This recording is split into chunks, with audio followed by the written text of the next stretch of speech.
C'est pas grave. C'est quoi? C'est quoi? La chocolaterie de Dijon, madame. Ouais, bah écoutez, je prends, ça me fera de l'info. Voilà. Antisocial, faire ton sang-froid. Repousse à toutes ces salées de service. Antisocial, perdons les allées de service. Enfin, les temps perdus, on ne rattrape plus. Écraser des gens est devenu ton passe-temps. Oh, les éclats sont tout devient gênant. Dans ton désespoir, il reste un peu d'espoir.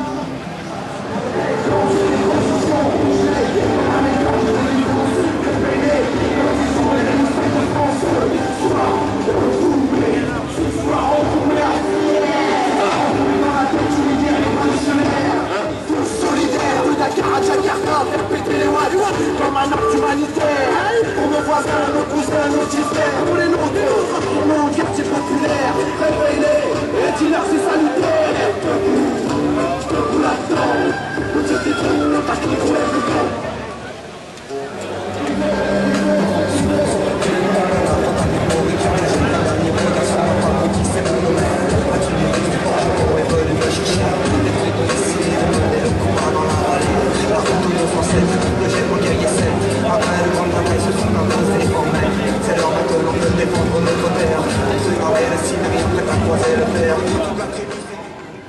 À mon rang, même si, venez chercher vos drapeaux. ID 21. Solitaire, un peu trop fier pour vivre au présent. ICM Levron. Demande à quoi ça sert. Passer À défaut, cet arpège. Intermarché. On en sort comment? On réfléchit. Salut, tu as entendu aussi.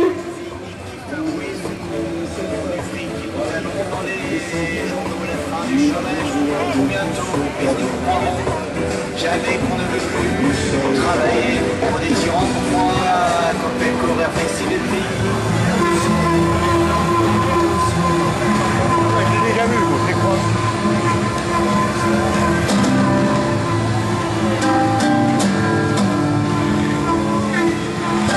La vie, la santé, l'amour sont précaires. Organisé ce jour pour notre pays.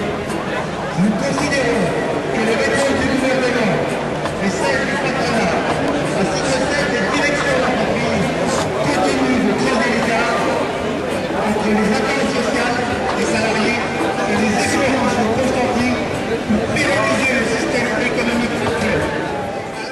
Paris a pour objectif d'installer la France dans une Europe totalement libéralisée. L'hôpital, l'école, l'université, la protection sociale, les droits collectifs. Les militants et les sympathisants CFDT sont attendus auprès du camion pour prendre des drapeaux. Merci. On en voit qui n'en ont pas encore. Hein. Qui peut permettre d'avancer pour une autre politique qui réoriente l'Europe vers plus de progrès social est à saisir. Rappelons que le Parlement européen est la seule institution élue au suffrage universel direct par les électeurs des 27 pays membres de l'Union. Il participe à l'élaboration des directives et règlements européens. 70% de la production législative en France découle des textes européens. Rappelons que c'est sous la pression des mobilisations syndicales en Europe que le Parlement européen a aidé à faire échec à la directive Bolkestein sur les services, à la dérégulation du travail sur les ports et à la remise en cause de la directive temps de travail.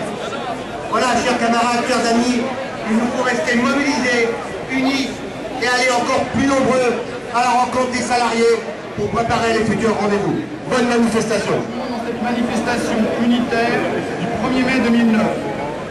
Ce 1er mai 2009 s'inscrit dans un contexte particulier.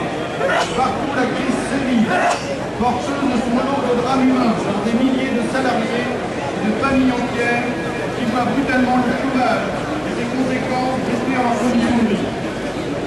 Tous les jours, ce sont des annonces de suppression d'emplois, de nouveaux chômeurs. Les compétences par la formation et maintenir salariés dans l'entreprise grâce au fonds d'investissement social. Pour geler les suppressions d'emplois dans la fonction publique. Pour la suppression du bouclier fiscal et de la défiscalisation des heures supplémentaires. Pour améliorer le pouvoir d'achat. Pour une meilleure redistribution des richesses. Et pour une relance économique tournée vers la consommation. Ou encore, pour sécuriser les parcours professionnels des jeunes afin de les sortir du bizutage social dans lequel ils sont plongés. Enfin, chers amis, ce 1er mai 2020 est plus que jamais l'occasion d'exprimer notre solidarité envers les salariés des pays les plus défavorisés. Ils subissent de plein fouet les conséquences de la crise, que ce soit en termes d'emploi, de conditions de vie et de respect des droits fondamentaux. Chers amis, chers camarades, restez donc mobilisés et encore plus nombreux avec la CFDT pour encore plus de résultats. Bon 1er mai à toutes et tous.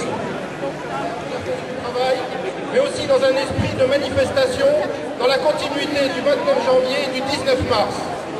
Nationalement comme localement, nous n'avons jamais participé au défilé du 1er mai.